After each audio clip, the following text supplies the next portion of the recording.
Baik. Alhamdulillahilladzi anzala ala abdihil kitaba wa lam yaj'al lahu 'iwajan qayyima. Alhamdulillahilladzi arsala rasulahu sayyidana Muhammadin khairul anam mualliman wa mubasysyiran wa nadhira wa da'iyan ila Allahi bi'idnihi wa sirajan munira. Asyhadu an la ilaha illallah wahdahu la syarikalah wa asyhadu anna sayyidana Muhammadan abduhu wa rasuluhu wa safiyyuhu alladzi la nabiyya ba'dah. Faqala Allah azza wa jalla fi kitabil aziz a'udzu billahi minasyaitonir rajim wattini wazaitun wa turi sinin wa hadzal baladil amin laqad khalaqnal insana fi ahsani taqwim ila akhir as-surah. Faqala Rasulullah sallallahu alaihi wasallam innama bu'itsu liutammima makarimal akhlaq. Shadaqallahul adzim wa shadaqa rasuluhu an-nabiyul karim wa nahnu ala dzalika minal mu'minin. Hadirat al-afadil, al-mukarramin wal-mukarramat, para ustaz kita, para kiai kita, guru-guru kita, para pimpinan-pimpinan kita yang membersami kita di majelis yang barokah ini, pengajian bulanan daripada FPI Jakarta Pusat. Insya Allah akan selalu bersama kita, para pimpinan kita, beliau Buya Abdul Majid SE, Ketua PPD FPI Jakarta. Juga tadi yang baru saja menyampaikan sambutan dan tausiahnya Ustaz Ridho Reza Lesmana, Ketua DPW FPI Jakarta Pusat, dan juga sahabat kita Bang Gunaya Kamil, Ketua DPC FPI di Tanah Abang, dan tadi juga Ustaz Abdul Jalil, Ketua DPC PKS di Tanah Abang. Juga bersama kita ada Panglima LPI DKI Jakarta, Bapak atau Bang Muhammad Subhan.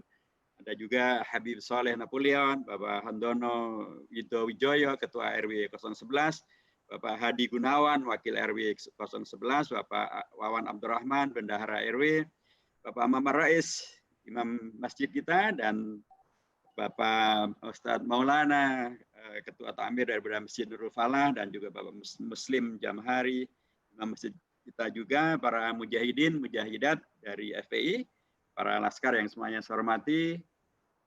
Saya dengar ada yel-yelnya ya di laskar FPI kita ya. Bisa kita teriakkan. Kita coba ya. Laskar. Siapa kita? Apa tugas kita? Takbir. Allahu Akbar. Baik. Berarti tidak itu sebuah mukadimah yang mudah-mudahan mendekatkan kita semuanya pada pengajian pada malam hari ini yang sekaligus nanti Buya Abdul Majid akan memberikan ayat-ayat kauniyah dan kauliyahnya begitu ya. Saya akan menyampaikan sebagian besarnya adalah ayat-ayat konstitusi ya, terkait dengan sosialisasi 4 pilar MPR RI. Jadi terima kasih sekali lagi, kita bersyukur kepada Allah Subhanahu wa taala tentu saja, dan terima kasih kepada FPI Jakarta Pusat yang telah bekerjasama dengan kami di MPR, dan tentu doa kita dan syukur kita kepada Allah Subhanahu wa taala dan doa kepada Imam Besar Habib Muhammad Rizik Syihab hafizahullah wa mata'anallah bitul hayatihi wa barakati ilmihi wa amalihi wa jihadi wa da'watihi amin. Terima kasih atas terselenggaranya acara ini, dan tadi sebagaimana disampaikan oleh Ustaz Abdul Jalil, memang kami di MPR bekerjasama dengan seluruh pihak ya, ada dengan yayasan, dengan ormas, dengan LSM, dengan pesantren, dengan kampus, dengan organisasi politik, dengan rekan-rekan TNI, rekan-rekan Polri untuk mensosialisasikan 4 pilar MPR RI ini. Agar apa? Agar kalau kemarin kita mendengarkan arahan dan atau tausiah daripada Habib Muhammad Rizik Syihab pada dialog dan temu 100 tokoh dengan beliau tanggal 2 Desember 2020 kemarin, beliau menyampaikan bagaimana kita semuanya mencintai negeri kita. Mengapa demikian? Karena Rasulullah yang memberikan teladan kepada kita tentang mencintai negeri beliau. Disampaikan kemarin bagaimana Rasulullah mencintai Mekah, sehingga beliau menyampaikan seandainya beliau tidak dikeluarkan dari Mekah, tidak dikeluarkan oleh warga Mekah, pastilah beliau akan selalu berada di Mekah. Beliau juga mencintai Madinah. Begitu cintanya beliau kepada kota Madinah, sampailah kemudian nama kota itu beliau rubah. Ketika beliau hijrah pertama kali ke Madinah, nama kotanya adalah Yathrib. Yathrib itu satu ungkapan yang mirip dengan tarib, dan tarib itu adalah satu ungkapan yang menandakan tentang adanya kerusakan atau kehancuran. Beliau ubah nama Yathrib menjadi nama yang luar biasa bagus. Thayyibatut Thayyibah, kota yang paling bagus, yang paling indah. Atau Al-Madinah Al-Munawwarah, kota yang tercerahkan, yang diterangi oleh cahaya hidayah dari Allah Subhanahu wa taala. Begitu cintanya beliau kepada kota di mana beliau hijrah, nama beliau rubah menjadi sesuatu yang menandakan keunggulan. Sama juga ketika dulu Sultan Falatehan atau Sunan Gunung Jati kemudian memenangkan jihad mengusir penjajah Portugis dari Sunda Kelapa, maka beliau ubahlah kemudian Sunda Kelapa ini menjadi Jayakarta. Jayakarta adalah satu ungkapan yang merujuk kepada surah Al-Fatih ayat yang pertama. Inna fatahna laka fatham mubina. Itulah terjemahannya adalah Jayakarta dan kemudian disingkat menjadi Jakarta. Dan Rasulullah pun juga yang mengajarkan kepada kita bahkan bukan hanya cinta pada kota, kepada tempat, bahkan cinta kepada Habib Rizik kemarin menyampaikan bagaimana Rasulullah pun juga mengajarkan cinta kepada Gunung Uhud. Rasulullah pernah menyampaikan Al-Uhud atau Uhud Jabalun yuhibbuna wa nuhibbuhu. Satu gunung yang kita cintai dan dia mencintai kita. Satu tanda bagaimana Imam Besar pun mengingatkan kepada kita semuanya untuk sekali lagi kita mencintai negeri kita, karena Rasulullah dahulu mengajarkan tentang mencintai kawasan di mana Rasulullah berada, baik itu Mekah, Madinah, maupun juga bahkan Gunung Uhud itu sendiri. Nah, mengapa ini perlu saya sampaikan? Karena kita di Indonesia kan ada ungkapan nih, ungkapannya sangat populer. Tak kenal maka tak sayang. Kan kita mau menyayangi, tapi kalau kita tidak mengenal bagaimana bisa menyayangi? So kadang-kadang ada kondisi di mana tiba-tiba kemudian orientasinya umat Islam ya main dicurigain aja. Tuduh teroris lah, radikalis lah, kemudian eksklusif lah gitu ya. Seolah umat Islam itu satu komunitas yang tidak mempunyai jasa bagi Indonesia, bagi kemerdekaan Indonesia, bagi hadirnya Pancasila, bagi hadirnya Undang-Undang Dasar, menghidupi Bhinneka Tunggal Ika, termasuk juga menyelamatkan NKRI. Jadi adanya cuma disalah-salahin mulu, seolah-olah tidak ada jasanya, seolah-olah tidak mempunyai peran serta yang sangat penting bagi Indonesia, bahkan mungkin menjadi kontraktor saja, tukang kontrak saja gitu, sehingga hanya dipojok-pojokin saja. Tapi kadang-kadang ya ini yang saya sebut sebagai kelompok Islamophobia, menyalahpahami umat Islam dan peran serta umat Islam. Kadang-kadang di kalangan umat juga agak karena tidak mengenal tentang Indonesia dengan baik dan benar, maka kadang-kadang terjebak dengan yang saya sebut sebagai Indonesia-phobia. Anti atau serba anti kepada apa saja yang terkait dengan Indonesia. Jika kadang-kadang ada yang langsung mengatakan Indonesia kafir. Ada yang mengatakan Indonesia bid'ah. Mengapa bid'ah? Karena Republik tidak ada pada masa Rasulullah. Karena pemilu partai politik tidak ada pada masa Rasulullah. Ya memang tidak ada pada masa Rasulullah. Justru akan aneh kalau pada masa Rasulullah sudah ada pemilu, sudah ada Republik. Ya. Tetapi apakah serta-merta yang tidak ada pada masa Rasulullah otomatis artinya adalah bid'ah? Enggak juga. Apa buktinya? Karena kawan-kawan yang suka membid'ahkan biasanya juga punya radio, punya TV. Padahal Rasulullah waktu dakwah nggak pakai radio dan nggak pakai TV. Ya, jadi radio dan TV itu sama aja dengan partai, sama aja dengan Republik. Dia adalah wasilah, sarana. Dia masuk dalam kategori al-aslu fil asya al-ibahah illa madalla dalil ala khilafihi.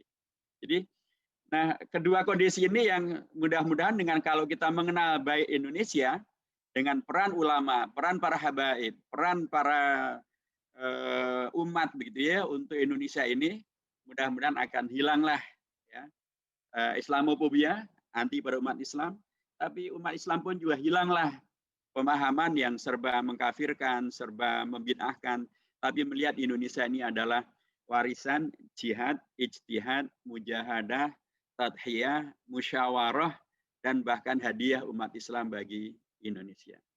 Jadi saya sampaikan di depan ada satu kaidah di Indonesia kita yang populer, tak kenal maka tak sayang.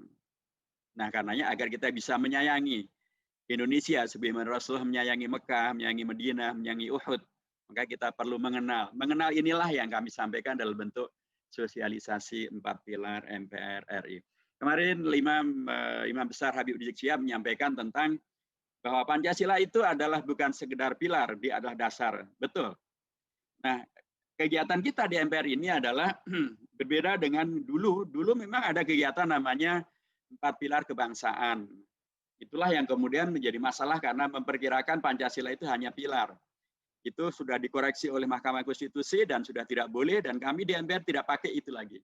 Kita pergunakan istilah kita adalah 4 pilar MPR RI. 4 pilar MPR RI itu disebutkan langsung. Pertama adalah Pancasila sebagai dasar negara. Jadi langsung Pancasila itu dasar negara, selesai. Kemudian Undang-Undang Dasar Negara Republik Indonesia 1945 sebagai Konstitusi Indonesia. Beda dengan dasar negara. Kemudian NKRI, pilar yang ketiga, sebagai bentuk negara. Jadi Indonesia kita bentuknya bukan negara kerajaan, bukan negara federal seperti Amerika Serikat. Indonesia adalah negara republik berbentuk kesatuan. Kemudian kita juga mempergunakan semboyan Bhinneka Tunggal Ika. Kita beragam-ragam. Ya memang beragam-ragam. Ada latar belakang suku berbeda-beda. Jakarta ini saja kan berbeda-beda. Ada Kampung Bali, ada Kampung Ambon, ada Kampung Jawa, ada Pekojan, ada Kampung Makassar, begitu. Beragam-ragam. Tentu juga rekan-rekan Betawi ada di sini. Tapi kita satu juga. Itulah 4 pilar. Jadi memang ini adalah 4 pilar yang kemudian menegaskan bahwa 4 pilar MPR ini di dalamnya ada Pancasila yang adalah dasar negara Republik Indonesia. Jadi beda antara pilar dan dasar memang. Kemarin Habib Rizik juga menegaskan ketika beliau menjelaskan tentang revolusi akhlak itu, beliau tegaskan kembali bahwa jangan mempertentangkan antara Pancasila dengan Islam. Karena pada hakikatnya revolusi akhlak sekalipun, atau bahkan revolusi akhlak itu juga sesungguhnya adalah merupakan penjabaran daripada 5 sila dari Pancasila. Mengapa bisa demikian? Kalau menurut saya memang bisa demikian karena sejak dari dulunya ketika Pancasila itu diciptakan, disepakati, itu sudah melibatkan dan sekaligus mendapatkan persetujuan daripada para ulama yang ya keilmuan keagamaannya, kecintaannya kepada Islam, perjuangannya pada umat Islam, kecintaannya pada Indonesia tidak diragukan lagi. Ya. Kalau kita lihat misalnya ketika dibentuklah, ya waktu itu dibentuk satu panitia ya untuk mempersiapkan Indonesia Merdeka, namanya BPUPK. Itu dalam rangka untuk menyepakati kita akan membuat Indonesia merdeka, negara Indonesia merdeka. Tapi dasar negaranya apa? Terjadilah perdebatan di sana. Ya, tokoh-tokoh umat Islam seperti dari Muhammadiyah, Kiai Haji Mas Mansur, Kiai Bagus Hadi Kusumo, Kiai Haji Kahar Mutakhir, ya. Dari NU Kiai Haji Wahid Hashim, Kiai Haji Maskur, dari PUI ada Kiai Haji Anwar Sanusi, ada Kiai Haji Abdul Halim, ya. Mereka menyampaikan karena Indonesia ini mayoritas Muslim, wajarnya kalau dasarnya adalah Islam. Kemudian kelompok yang lain mengatakan, ya memang mayoritas kita Muslim, tapi sekaligus juga Muslim itu juga bermacam-macam.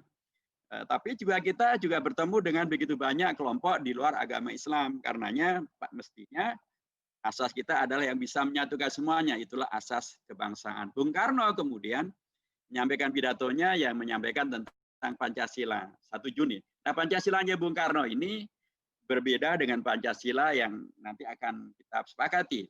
Ya, beliau sampaikan 5 sila itu adalah pertama adalah tentang peri kebangsaan, kedua adalah peri kemanusiaan atau internasionalisme, ketiganya adalah tentang demokrasi, permufakatan begitu ya, tepatnya tentang keadilan sosial, dan kelimanya tentang ketuhanan. Itulah yang disampaikan Bung Karno pada tanggal 1 Juni. Nah, ini kan belum sepakat nih. Jadi dasar negara kita apa dong? Belum sepakat. Karenanya dibuatlah panitia kecil untuk merumuskan yang disepakati sebagai dasar negara Pancasila itu apa? Dibentuklah panitia 9. Nah, di panitia 9 itu rekan-rekan sekalian, di situ ada 9 tokoh yang menandakan tentang keragaman yang ada. Ya, latar belakang suku, ada Jawa, ada Sumatera, ada Sulawesi, ya, keragaman agama, ada yang Muslim, ada yang non-Muslim, Maramis.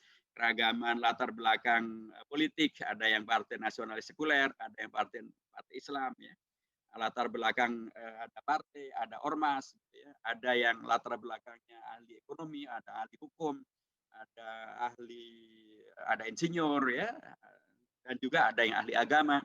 Mereka semuanya berkumpul di Jakarta dan menyepakati Piagam Jakarta yang alinea ketiganya menegaskan tentang bahwa kemerdekaan Indonesia itu nanti adalah atas berkat rahmat Allah yang Maha Kuasa. Jadi bukan karena pemberian Jepang, bukan karena pemberian Belanda, bukan karena untuk menjadi komunis, bukan untuk menjadi ateis, untuk menjadi liberalis, untuk menjadi sekuleris, hedonis yang melupakan tentang berkat dan rahmat dari Allah Subhanahu wa taala itu.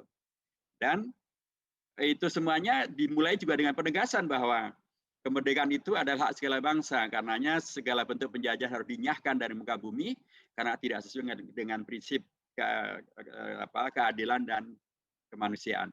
Itulah karenanya kami di DPR, di MPR selalu memastikan tentang perjuangan kita bagi Palestina, mendukung perjuangan Palestina, karena Palestina masih dijajah oleh Israel. Ya, karena ketika kemarin ada pernyataan dari pihak Kemenkumham, dari Ditjen Imigrasi, memberikan visa, calling visa bagi bangsa Israel, bagi orang-orang Israel, kita tolak keras, saya tolak keras, saya katakan bahwa itu mengkhianati konstitusi, itu tidak sesuai dengan pembukaan Undang-Undang Dasar, dan itu tidak sesuai dengan sikap Bung Karno, tidak sesuai dengan sikap bahkan sikap Pak Jokowi sendiri yang bahkan menuntut agar kita memboikot Israel saja karena Israel masih menjajah Palestina, bahkan beliau juga yang menyampaikan agar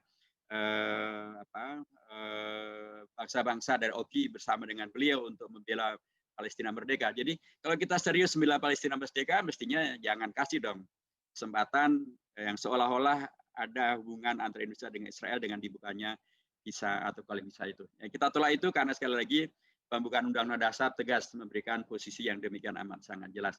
Nah, nanti di alinea yang keempatnya, alinea keempat di separuh akhirnya alinea keempat itu ada tentang kesepakatan tentang dasar negara. Inilah Pancasila. Sekalipun tidak disebut secara letter, secara nasan, secara lafdian begitu ya, tapi semua orang paham bahwa itu adalah Pancasila.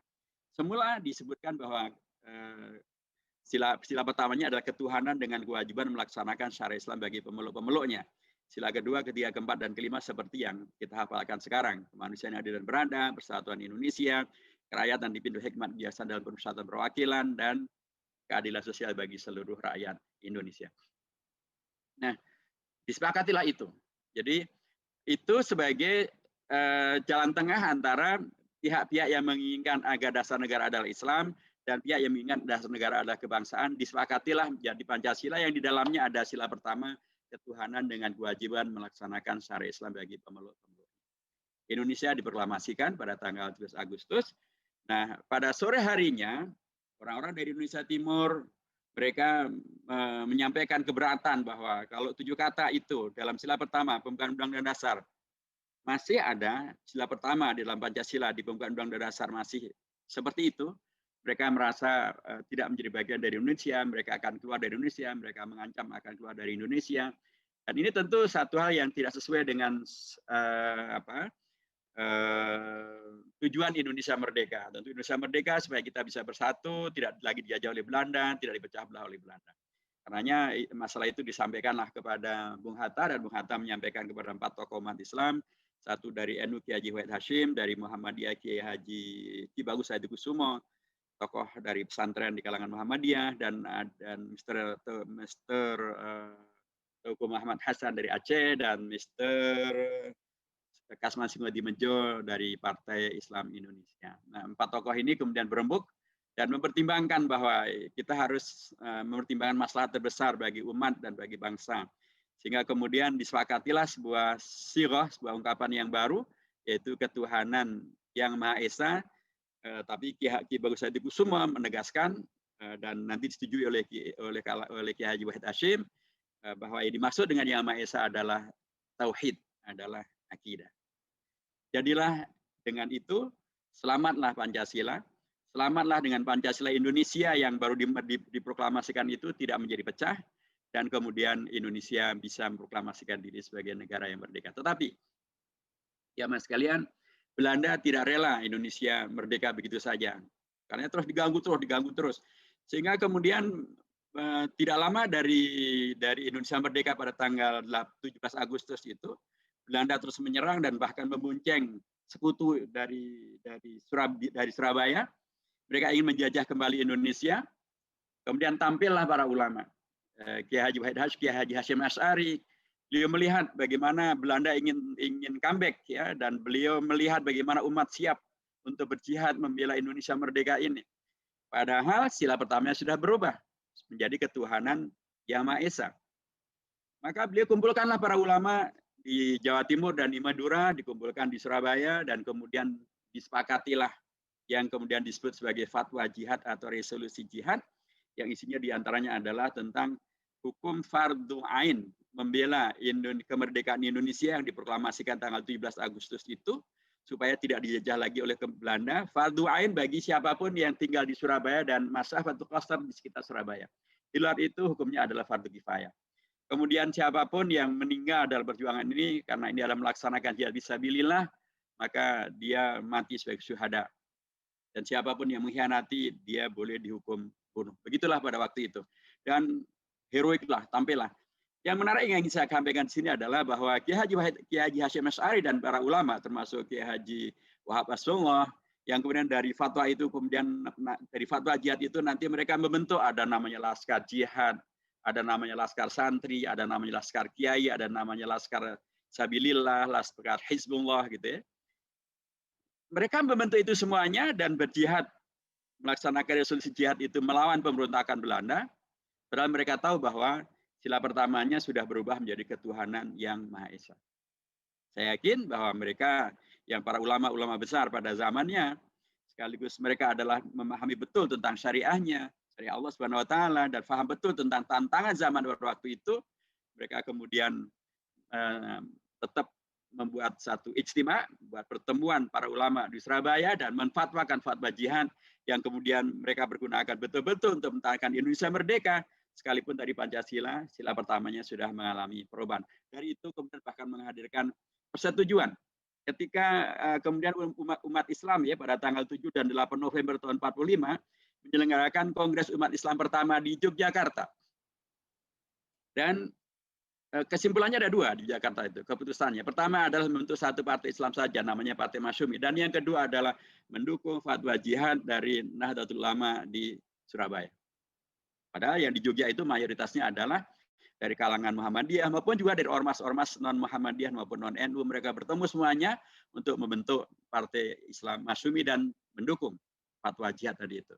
Jadi ini sudah semacam ijma antara para ulama, baik dari kalangan NU maupun Muhammadiyah maupun yang lainnya. Nanti Muhammadiyah secara tersendiri membuat yang disebut sebagai amanat jihad. Ya, pada tanggal 28 Mei tahun 1946. Dibuat amanat jihad dari Yogyakarta, ditandatangani oleh pimpinan Muhammadiyah Yogyakarta, yang di dalamnya menegaskan tentang pentingnya umat Islam berada di garda terdepan, membela Indonesia merdeka dari penjajahan Belanda. Subhanallah. Jadi risalah jihad, amanat jihad, resolusi jihad, amanat jihad itu diputuskan oleh para ulama dari NU, dari Muhammadiyah, dari ormas-ormas yang lain, ketika mereka juga sudah tahu bahwa Indonesia ini sila pertamanya tidak lagi sebagaimana yang ada dalam Piagam Jakarta, tetapi sila pertamanya adalah ketuhanan Yang Maha Esa. Tetapi memang difahami yang dimaksud dengan Yang Maha Esa adalah tauhid. Dan ketika itu adalah tauhid, akidah, maka dia justru memberikan landasan yang kuat.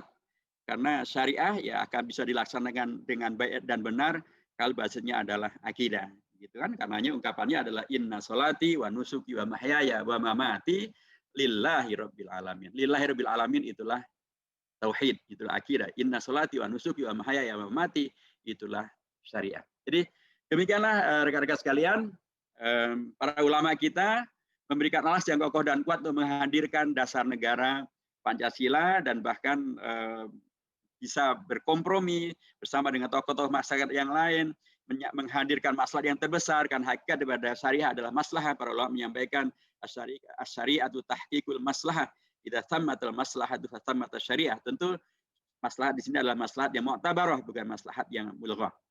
Nah, Kita akan lihat juga kalau dari jalur para habaib yang kemarin saya sampaikan dalam sambutan saya di pertemuan 100 tokoh itu, kita lihat juga para habaib itu sedemikian luar biasa mempersiapkan agar umat mengenal dan mencintai Indonesia ini. Saya sampaikan Al-Habib Muhammad bin Hussein Al-Mutahhar yang biasanya disebut Syekh Mutahhar, itu pada tahun 45 menciptakan lagu syukur, bahkan dimulai dengan syukur dulu. Dan kemudian ketika Indonesia merdeka, kemudian beliau pada tahun 46, 1 tahun setelah Indonesia merdeka, beliau menciptakan lagu Hari Merdeka. Hari Merdeka dan Syukur adalah dua lagu yang begitu heroik dan begitu mendalam, yang selalu dinyanyikan pada saat bangsa Indonesia memperingati kemerdekaan RI tanggal 17 Agustus. Jadi agar kemudian umat menerima Indonesia ini, para ulama bermusyawarah menghadirkan Piagam Jakarta, menghadirkan Pancasila, menyalakan Pancasila, bahkan menghadirkan resolusi jihad, menghadirkan amanat jihad. Para habaibnya pun juga menciptakan syair dan lagu untuk kemudian membuat bangsa ini betul-betul cinta kepada Indonesia. Dan bahkan ketika kemudian Bung Karno menyampaikan kepada Habib Ali Kuitang, tempat beliau sering menginap gitu ya, atau bertemu. Bung Karno setelah menyampaikan proklamasi Indonesia Merdeka, kan proklamasi itu disampaikan hari Jumat, tanggal 9 Ramadan tahun 1364 gitu ya, atau tanggal 11 Agustus tahun 45. Setelah Bung Karno menyampaikan proklamasi itu kan beliau kemudian naik sepeda pergi ke Kuitang, ke tempatnya Al Habib Ali Kuitang, dan kemudian disampaikanlah di sana sambil beliau sholat Jumat, disampaikanlah tentang tadi Indonesia sudah diproklamasikan sebagai negara merdeka. Langsung Bung Habib Ali Kuitang memerintahkan pada jamaahnya untuk membuat bendera merah putih dari kain yang ada gitu, dan termasuk menyampaikan kepada melalui jalur beliau tentang berita tentang Indonesia merdeka supaya umat Islam menerima dan mensyukuri karunia Allah yang bernama Indonesia merdeka. Dan berita itu sampailah kemudian ke Al Habib Sis Al-Jufri Al-Idrus, kakek daripada Dr. Salim Segaf Al-Jufri di Palu sana, dan kemudian beliau pun membuat syair yang intinya menyambut Indonesia merdeka, mendukung Indonesia merdeka, mendukung bendera merah putih, mendukung Bung Karno sebagai Presiden Indonesia pada waktu itu. Itulah para habaib yang begitu luar biasa mempersiapkan gitu ya agar umat menerima Indonesia, bahkan menyambut hadirnya Indonesia merdeka ini tentu dengan harapan yang sebenarnya agar Indonesia betul-betul menjadi realisasi daripada atas berkat rahmat Allah yang Maha Kuasa itu. Dan ada lagi para habaib yang bahkan menjadi sultan. Saya sebut dua saja di sini karena memang sebelum Indonesia merdeka kan Indonesia terdiri daripada kesultanan-kesultanan, dan sebagian kesultanan itu para sultannya adalah keturunan daripada Dzurriyyatur Rasulillah, sebagiannya dari jalur Al-Hasan ibnu Ali bin Abi Thalib, karenanya disebutnya sebagai syarif. Ada dua syarif yang menjadi sultan pada waktu itu, yaitu Syarif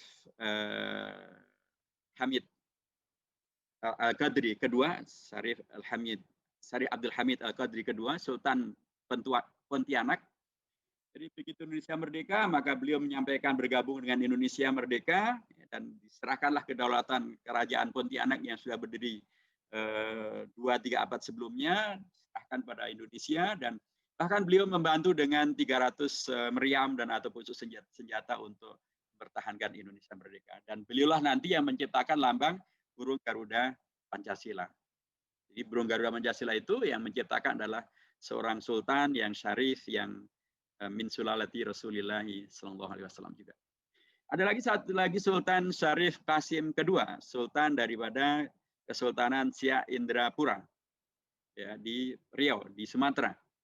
Ketika Indonesia merdeka, maka Sultan Syarif Qasim kedua tidak ragu untuk kemudian bergabung dengan Indonesia merdeka, dan bahkan menyerahkan kedaulatan kerajaan beliau, kesultanan beliau yang sudah berdiri berabad-abad sebelumnya dan dipertahankan dengan perang dan lain sebagainya. Beliau serahkan juga mahkota emas beliau kepada, atau mahkota kesultanan beliau kepada Indonesia, dan beliau bantu Indonesia dengan uang cash yang tidak sedikit, 1,13 juta gulden, setara dengan 1,3 triliun rupiah pada waktu itu. Jumlah yang luar biasa, amat sangat besar waktu itu, apalagi sekarang jumlah itu juga jumlah yang sangat besar gitu ya. Dan itu diberikan gratis, bukan ngutang, bukan, diberikan sepenuhnya. kerajaan diberikan, uang diberikan. Tentu maksudnya adalah bukan untuk kemudian Indonesia menjadi negara yang kemudian melakukan tindakan-tindakan yang tidak menandakan adanya syukur, adanya berkah, tapi tentu adalah diharapkan menjadi negara yang betul-betul menghadirkan cita-cita Indonesia merdeka yang bersatu, yang makmur, yang adil, yang berdaulat, yang mensyukuri karunia Allah dan tidak menjadi sesuatu yang kemudian malah menghadirkan masalah-masalah. Saya mengatakan begitulah para habaib kita, para ulama kita mempersiapkan Indonesia merdeka, menghadirkan Indonesia merdeka, Pancasilanya, ya, dan kemudian bahkan mengawalnya sampai kemudian termasuk juga supaya tidak kembali dijajah oleh Belanda dengan tadi amanat jihad, tadi ada resolusi jihad, ada amanat jihad yang memang disampaikan ya tidak pakai adzan memang karena memang itu adalah satu perintah ya atau satu ungkapan yang sampaikannya tidak melalui adzan, bisa disampaikan melalui cara-cara yang lain karena adzan tentu adalah sebuah ritual yang sudah selesai ya. Kalau kita di Ahlussunnah wal Jamaah tentu kita tidak menambah-nambah lagi, sudah selesai. Bahwa kemudian akan ada pengumuman, ada informasi, ada ajakan, ya silahkan sampaikan itu, tapi jangan itu dimasukkan ke dalam adzan karena nanti akan menjadi masalah baru di dalam kehidupan beragama kita, memecah belah dan malah tidak menghadirkan ukhuwah yang membuat kita semakin kokoh. Nah, berikutnya rekan-rekan sekalian, dengan pendekatan tadi kita akan melihat bahwa atau mengapa para ulama kemudian pun juga demikian mudah untuk melakukan penyikapan yang demikian luar biasa. Karena kalau merujuk pada Pancasila seperti yang diterangkan oleh Habib Rizik Syihab, maka kita akan dapatkan bahwa Pancasila itu memang 5 silanya bisa kita terangkan melalui pendekatan ad-daruriyat al-khams. Ada hifdzud din, hifdzun nasl, hifdzul ird, hifdzul akal, hifdzul al-mal, semuanya bisa. Atau dengan pendekatan beliau sebagai revolusi akhlak juga bisa. Bisa juga melalui pendekatan yang lainnya bahwa selain Tuhan yang Maha Esa adalah tauhid, kita akan lihat bahwa pada sila kedua itu kan sudah mulai ada ungkapan-ungkapan yang dasarnya adalah dari Al-Quran maupun dari As-Sunnah. Kemanusiaan yang adil dan beradab. Kata-kata adil jelas adalah perintah dasar dalam Al-Quran. I'dilu. Wala yajrimannakum syana'anu qaumin ala alla ta'dilu. I'dilu wa akramu taqwa misalnya. Kalau kata-kata adab tentu adalah Rasulullah menyampaikan adabani rabbi fa ahsana ta'dibi. Kalau itu jadi di sila kedua nampak betul bagaimana warna daripada para ulama yang berjuangkan bagaimana hadirnya dasar negara itu yang kemudian bersesuaian dengan apa yang menjadi ajaran agama. Persatuan di Indonesia jelas itu adalah satu ungkapan tentang wa'tasimu bihablillahi jami'an wa la tafarraqu, perintah untuk berukhuwah, perintah untuk bersatu padu. Yang keempat, apalagi amat sangat jelas kerakyatan yang dibimbing hikmat kejaksaan dalam permusyawaratan perwakilan, kerakyatan dari ra'iyah dalam permusyawaratan dari musyawarah, kerakyatan yang dibimbing hikmah, kerakyatan yang dibimbing oleh hikmah ya, hikmah. Rasulullah menyampaikan hikmah itu dalatul mu'min. Al-Quran mengatakan wa may yu'tal hikmah faqad utiya khairan katsira. Kemudian kerakyatan dibimbing hikmat kejaksaan dalam permusyawaratan, musyawarah fil amr, permusyawaratan perwakilan. Wakalah. Kemudian sila yang kelima juga sangat jelas keadilan sosial bagi seluruh rakyat Indonesia. Keadilan ya tadi adalah seluruh rakyat juga adalah rakyat. Tidak ada dua kata yang terulang, kata-kata adil dan kata-kata rakyat. Dan kedua-duanya menandakan bagaimana kemudian 5 sila itu memang apakah dengan pendekatan ad-daruriyat al-khams maupun dua revolusi akhlak maupun juga dari pendekatan semantik dari terminologi yang dipakai memang sudah sangat benar yang disampaikan Habib Rizik Syihab bahwa ya tidak boleh bertentangan antara Pancasila dengan Islam dan bahkan revolusi akhlak itu sendiri basisnya adalah pengamalan dan penjabaran daripada 5 sila yang ada di dalam Pancasila. Rekan-rekan sekalian, bila ini kita lanjutkan sedikit lagi, kita akan lanjutkan dengan bahwa dari undang-undang dari Pancasila itu kemudian nanti akan membentuk ke dalam Undang-Undang Dasar. Undang-Undang Dasar 45 ini pernah mengalami perubahan menjadi Undang-Undang Dasar 50, Undang-Undang Dasar RI sebelumnya, Undang-Undang Dasar 1950, kemudian Bung Karno membuat dekret untuk kembali kepada Undang-Undang Dasar 45, dan kemudian pada masa reformasi, sebagaimana tuntutan reformasi, maka dilakukanlah perubahan terhadap Undang-Undang Dasar. Undang-Undang Dasar kita yang sekarang ini sesungguhnya mengakomodasi begitu banyak hal yang menjadi kemaslahatan bagi umat juga. Ya, salah satu di antaranya adalah tentang prinsip iman, takwa, dan akhlak yang mulia. Dulu Undang-Undang Dasar ini sebelum perubahan pada era reformasi tahun 98, nggak ada kata-kata iman dan takwa dalam Undang-Undang Dasar. Dan bahkan ketika pada zaman Orde Baru ada seorang tokoh yang mengusulkan dari fraksi ABRI, mengusulkan agar iman dan takwa dimasukkan ke dalam Undang-Undang Dasar, dimasukkan dalam GBHN, maka beliau mendapatkan satu reward. Rewardnya adalah beliau dipecat dari keanggotaan MPR. Padahal hanya mengusulkan iman takwa ke dalam GBHN. Sekarang iman dan takwa malah masuk ke dalam Undang-Undang Dasar di pasal 31 ayat 3.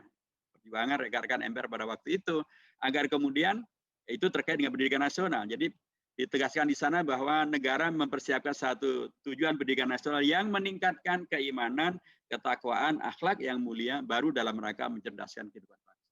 Ini kan satu landasan sangat kokoh dan kuat untuk revolusi akhlak. Bagaimana revolusi akhlak itu oleh Undang-Undang Dasar bahkan sudah diakomodasi demikian sangat kokoh ya, bahkan masuk ke dalam kegiatan yang paling utama yaitu pendidikan.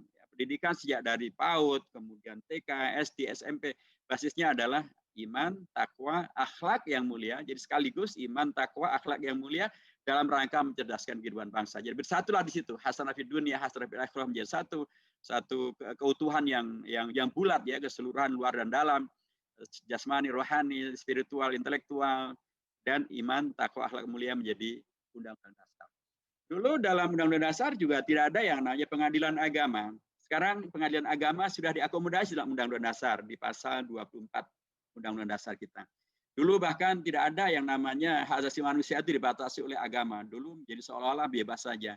Sekarang di pasal 28J ayat 2 tegas ada pembatasan bahwa hak asasi manusia pun pemberlakuannya harus dibatasi oleh undang-undang dan atau oleh nilai yang berlaku dan termasuk agama yang diakui di Indonesia. Karenanya tidak bisa kalau kemudian tiba-tiba misalnya nih LGBT bisa diakui di Indonesia, ya tidak bisa karena tidak sesuai dengan prinsip ajaran agama yang berlaku di Indonesia. Misalnya PKI minta diakui kembali, ya tidak bisa. Mengapa tidak bisa? Karena tidak sesuai dengan Pancasila, tidak sesuai dengan undang-undang, dan tidak sesuai juga dengan agama yang ada di Indonesia. Begitulah. Jadi Undang-Undang Dasar kita juga mengakomodasi begitu banyak hal yang sangat baik untuk menumbuhkan keagamaan kita dalam konteks keindonesiaan kita bersama dengan kelompok-kelompok bangsa yang lain untuk kemudian terakhir adalah mengokohkan NKRI kita. Nah, NKRI ini pun juga tadi juga disampaikan tentang berjuang menjaga NKRI dan lain sebagainya. Karena memang NKRI sebagai Pancasila juga adalah bagian daripada warisan perjuangan daripada para tokoh-tokoh umat pada waktu yang dulu. Jadi pada waktu itu Belanda tidak suka Indonesia merdeka, karenanya dia serang Indonesia. Kemudian yang diakui di Indonesia semula melalui perjanjian Linggarjati hanya 3 pulau saja, Sumatera, Jawa, dan Madura. Selain itu bukan Indonesia. Kemudian setelah itu pun dia melakukan agresi militer pertama dan kedua, didudukilah ibu kota Indonesia, ditahanlah presiden dan wakil presiden, perdana menteri semuanya. Tapi kemudian puncaknya adalah pada tanggal 27 Desember tahun 49 Indonesia oleh Belanda diakui sebagai negara merdeka, tetapi bukan NKRI, tetapi adalah RIS, Republik Indonesia Serikat. Ya, dan waktu itu diterima oleh orang-orang Indonesia, ada presidennya, ada wapresnya, ada perdana menterinya, bahkan ada undang-undang dasarnya. Undang-undang dasarnya bukan UUD 45, tapi undang-undang dasar RIS. Jadilah Indonesia menjadi RIS. Nah, bagaimana kemudian kita bisa teriak NKRI harga mati, mereka teriak NKRI harga mati. Setelah Indonesia jadi RIS. Indonesia menjadi NKRI karena terobosan dan keberanian dan amanah serta musyawarah yang dilakukan oleh seorang tokoh dari Partai Islam Masyumi, dan waktu itu beliau juga adalah wakil ketua Persis, Persatuan Islam, ormas Islam yang ada, dan beliau di parlemen jadi ketua fraksi Partai Masyumi. Beliau adalah Muhammad Natsir. Jadi pada tanggal 3 April tahun 50 setelah beliau berkeliling dan melihat kondisi di mana negara-negara serikat itu justru memperlemah Indonesia dan memperbesar realisasi daripada kepentingan Belanda untuk menjajah Indonesia. Karenanya beliau melihat ini tidak sesuai dengan cita-cita Indonesia merdeka, dan beliau di DPR pun dia bertemu dengan kelompok-kelompok partai politik yang paling kanan paling kiri, sampai juga beliau bertemu dengan pimpinan Partai Katolik, pimpinan Partai Kristen, dan kemudian beliau menyampaikan satu pidato yang luar biasa yang disebut sebagai Mosi Integral Natsir tanggal 3 April tahun 50, yang intinya adalah untuk mengembalikan kepada Indonesia yang dicita-citakan, itu adalah Indonesia yang merupakan NKRI. Dan kemudian pidato beliau itu ternyata diterima oleh pemerintah Indonesia, oleh Bung Hatta sebagai Perdana Menteri, dan kemudian diterima oleh Bung Karno sebagai Presiden, dan pada tanggal 17 Agustus tahun 50 diproklamasikanlah Indonesia menjadi NKRI. Indonesia mengenal 2 kali proklamasi. Proklamasi Indonesia Merdeka 17 Agustus tahun 50 dan proklamasi menjadi NKRI 17 Agustus tahun 1950. Jadi Indonesia Merdeka 17 Agustus 1945. Nah, jadi dari sini jelas sekali bahwa NKRI itu adalah hasil jihad, ijtihad, mujahadah, musyawarah, tadhiyah, pidato, muhadharah gitu yang disampaikan oleh seorang Muhammad Nasir, ketua fraksi Partai Masyumi, di depan parlemen, dan kemudian disepakati, dan kemudian dia menjadi tonggak untuk kemudian menjadikan Indonesia kembali kepada NKRI. Jadi karenanya memang sewajarnya bila kemudian umat Islam mencintai NKRI, mempertahankan Indonesia, mempertahankan NKRI dari upaya untuk separatisme di mana-mana gitu ya. Dan tidak wajar bila kemudian umat Islam yang justru menyelamatkan NKRI dan mencintai NKRI malah kemudian diposisikan menjadi seolah-olah dia menjadi bahaya, seolah-olah dia membawa masalah, seolah-olah kemudian karenanya harus disikapi dengan cara yang represif. Harusnya justru dikokohkan ya kebersamaan dengan umat Islam supaya kemudian bersama dengan umat-umat yang lain mengokohkan Indonesia agar tetap menjadi NKRI. Inilah beragam hal yang prinsip ya, dan saya kira dengan demikian maka Bhinneka Tunggal Ika itu sudah menjadi bagian yang tidak terpisahkan, karena dengan Bhinneka Tunggal Ika itulah para ulama kemudian berembuk dan memusyawarahkan tentang dasar negara. Karena Bhinneka Tunggal Ika itulah kemudian muncul fatwa jihad ya, karena Bhinneka Tunggal Ika itulah Muhammad Nasir bertemu dengan pimpinan dari beragam partai termasuk Partai Kristen, Partai Katolik untuk kemudian menyelamatkan Indonesia menjadi NKRI. Dan ketika Muhammad Nasir menyampaikan tentang NKRI itu, waktu itu sesungguhnya ada beragam kondisi ya. Tadi ada RIS gitu ya. RIS itu menjadikan Indonesia sebagai negara serikat. Ada juga PKI Muso ya, PKI Muso dari Madiun yang memberontak di Madiun tahun 46, tahun 48. Ada juga DITI-nya Kartosuwiryo. Tapi beliau tidak memilih itu semuanya, beliau memilih untuk kembali kepada NKRI, dan jadilah Indonesia kembali menjadi NKRI, dan itulah yang kemudian disepakati. Dan dalam konteks yang pernah disampaikan oleh Habib Rizik Syihab sebagai kalangan Sunni, ya inilah yang kemudian disepakati menjadi negeri yang oleh kalangan NU disebut sebagai Darussalam, atau oleh Kiai Haji Ma'ruf Amin sebagai Darul Mitsaq, kalau Muhammadiyah menyebutnya sebagai Darul Ahd wa Syahadah, dan kemarin Habib Rizik Syihab menyebutnya sebagai Darul Dakwah, bukan Darul Al-Jihad. Jadi inilah Indonesia kita dengan NKRI-nya, yang kemudian menghadirkan tadi dasar negara yang Pancasila yang sudah final, ya, finalnya ada tadi 18 Agustus, dan itu kemudian undang-undang dasar yang banyak perubahannya itu sesungguhnya ada 2 yang tidak dirubah, yaitu bentuk negara kesatuan Indonesia tidak boleh dirubah, itu pasal 345, dan tentang pembukaan undang-undang dasar juga tidak boleh dirubah. Di dalam pembukaan undang-undang dasar ada alinea keempat yang menegaskan tentang Pancasila yang karenanya tidak boleh dirubah. Jadi karenanya kalau kemarin ada yang kemudian memunculkan Trisila, Ekasila, itu memang tidak sesuai, dan karenanya kami di DPR menolak dengan keras, dan alhamdulillah kemudian resonansinya keluar, termasuk kemudian rekan-rekan dari FPI, dari Muhammadiyah, dari NU, dan baru kali ini ya semuanya bersatu padu satu kata gitu ya, dari parlemen dengan parlemen kami ya, dari PKS dan dari luar parlemen, bahkan dari ormas-ormas keagamaan yang lainnya pun juga semuanya menolak.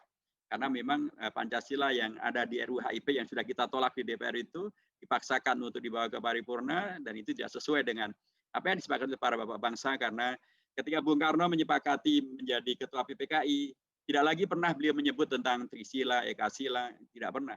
Apalagi kemudian menafikan tentang ketuhanan Yang Maha Esa, tidak pernah. Jadi Bung Karno justru setelah Pancasila 18 Agustus itu yang final itu, dia tidak pernah lagi menyebut tentang Pancasila yang bisa diperas menjadi Trisila atau Ekasila. Jadi kalau ada yang kemudian masih memeras-meras lagi ya, bahkan dia tidak melaksanakan apa yang dicontohkan oleh Bung Karno sendiri. Rekan-rekan sekalian, tentu ini adalah prinsip-prinsip sejarah yang saya berharap akan menjadi pintu tadi yang saya katakan di depan, kita semakin mengenal tentang sejarah Indonesia, supaya kita menyayangi Indonesia. Menyayangi bukan berarti menjadi cinta buta gitu ya. Menyayangi bukan berarti menjadi chauvinistic, right or wrong is my country.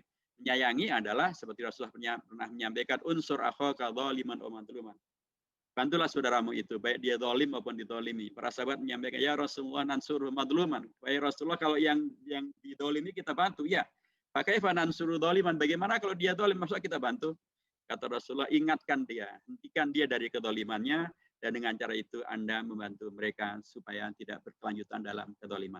Karena kalau kita bantu, kalau tadi ada yang kemudian membawa Pancasila keluar dari relnya menjadi Trisila, menjadi Ekasila, ya kita bantu, kita koreksi supaya kembali kepada yang sebenarnya. Kalau kemudian membiarkan NKRI akan dipecah belah, ya kita bantu, kita jaga untuk kemudian NKRI tetap menjadi NKRI yang utuh. Kalau kemudian ada yang ingin menghadirkan pemahaman yang salah terhadap Undang-Undang Dasar, kita bantu, kita koreksi. Kemudian kalau masih begitu banyak hal yang terkait dengan hal yang mungkar, ya kita koreksi supaya tidak terjadi kemungkaran. Tentu tidak dengan cara-cara yang mungkar. Kalau ada yang ma'ruf dan sudah dilaksanakan ma'ruf, kita dukung yang ma'ruf itu. Tentu juga dengan cara-cara yang ma'ruf. Karena dalam amar ma'ruf nahi mungkar pun juga ada fikih amar ma'ruf nahi mungkarnya. Sebagaimana dicontohkan oleh para ulama-ulama kita yang begitu luar biasa menghadirkan Indonesia untuk kita jaga, kita wariskan pada generasi-generasi akan datang supaya kemudian betul-betul bisa merealisasikan cita-cita daripada para ulama ketika dulu mereka membuat resolusi jihad maupun amanat jihad untuk menyelamatkan Indonesia dari dijajah oleh Belanda maupun yang lainnya. Saya kira demikian, rekan-rekan sekalian, mudah-mudahan ada manfaatnya. Barakallahu fikum jami'an. Wabillahi muwaffiq ila aqwamit thoriq wal hadi ila sawa'is sabil wa nasrun minallahi wa fathun qarib wa basyiril mu'minin. Wabillahi taufiq wal hidayah. Assalamualaikum warahmatullahi wabarakatuh.